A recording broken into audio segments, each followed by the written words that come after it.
This Marquee Dragon video is sponsored by Shattered Crystal, game codes, and items. Hello, my name is Marcus Eikenberry, also known as Marquee Dragon online. And a question that I get quite often from viewers is, how do I get into the video game business? Well, that is maybe a trick question. I don't know. There's a lot of ways to get into the video game business, but I will just tell you my experience and how I ended up where I'm at, and you know, maybe it'll give you some ideas. So, back in 1997, I played a game called Ultima Online, and this is, I've always been an entrepreneur, and since like the age of 5, when I was selling polished rocks to my neighbors, and I don't know, it was probably about 95, I opened a computer store and did quite well with that. In fact, success killed us. I didn't know how to manage money, and it literally killed us because ended up a couple years later claiming bankruptcy and paying everybody off. Lost everything but my house, and that's, you know, part of taking a risk being an entrepreneur. And then along in 1997, September to be exact, a game came along called Ultima Online. And I had been playing it during the beta, but now it was officially released.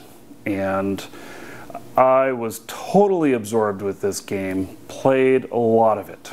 And it totally fed my need for being a merchant or an entrepreneur and everything, because in the game you could be a merchant, you could be an entrepreneur. And I became very wealthy in the game, and I owned large buildings, I owned a large item mall and all kinds of stuff, and it was just grand. So a couple months later in November, I decided that I needed to rearrange some stuff, and I had seen an auction on eBay, and this auction was for, I don't know, it's like for, you know, $1 million gold, or it was for a sword, something like that. And I was amazed that people were actually willing to pay cash for this virtual item. So I decided, let's see what I can do. So I take these 2 extra accounts that I have, which had pretty good characters on them. I think both of them owned houses, and had a lot of different items. So I put them up online on eBay, and sold one of them for, I think it was $1,800, and the other one for $600. Anyway, total came out to $2,500, and it was pretty amazing. So I looked at that and I said, wow, I wonder if my playtime would equal what I got out of that. Like, you know, what would that equal in you know, a wage? Well, it turned out to be like $1.95 an hour or something. So it wasn't horribly worthwhile. But what I did find was that I could buy accounts from other people, and I could put them into little pieces and resell them.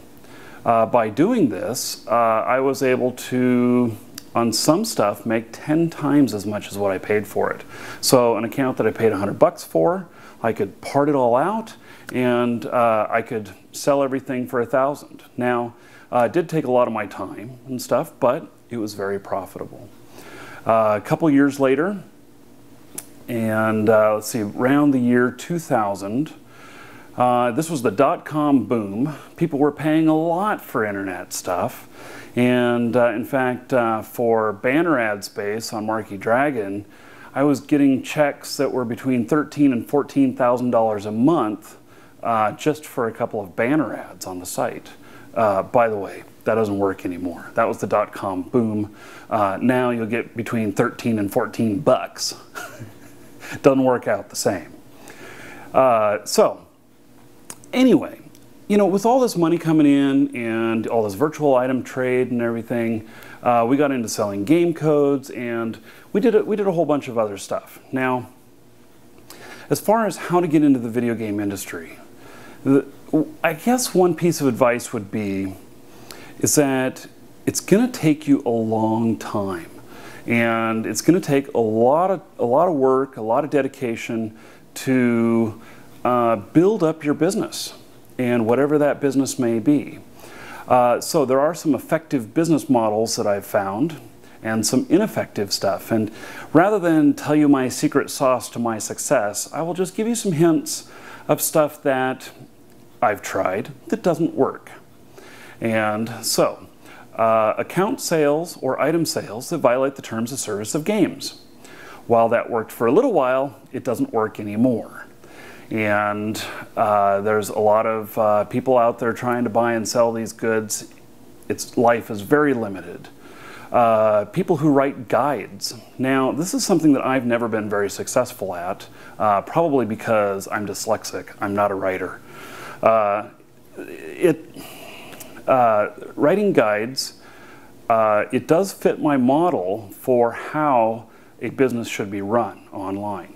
And that model is that you should be able to do the work once and then replicate it over and over and over again without having to intervene. So in guides for games, so you write this guide, let's say it's 30 pages long, got lots of good information, you're selling it for, I don't know, 10 or 20 bucks, and you can sell it online through a system that will automatically deliver once it's sold. Now that is a business model to me. Now, I just never been good at writing, so that's why I was not successful at that. Otherwise, I might be the guide king of video games. And so, but that's something that can even be sold during your sleep. I remember, I don't know, it's been quite a few years ago, before the recession, and realizing one moment that how much I was making per minute every day. And this included this included sleeping time. And so, you know, you hear about, you know, people like Michael Jordan, you know, he made so many dollars per minute, whatnot, and it was, I think, in the hundreds of dollars and stuff. Well, I'm not sure that I ever got over, for my personal income, that I ever got over $1 a minute. That I've never made that much. But I do remember counting the cents and being thrilled when I added another dollar or another cent a minute. And so this all goes back to being entrepreneurial. You got to be willing to take a risk. If you're not willing to go flat broke with whatever your idea is or whatever it is you're going to do, then you're not in it 100%. And you're going to have to ride on the coattails of a partner or something like that. And by the way, I don't recommend partners. So I have no partners with the company other than my wife. So my wife owns part of the company. And, you know, so I would love it if some of my senior staff, you know, own some of the company and stuff. But it just hasn't worked out very well for me because, as my COO might say, he might call me a cowboy when it comes to trying new stuff. Really doesn't like my methods, and I don't want to have to explain it to someone else when I'm trying something. I mean, I want to live within the confines of making a successful business, but I don't want to have to answer to anyone. And when you have a partner, a business partner, you in fact have a boss, so, or someone else that you're accountable to.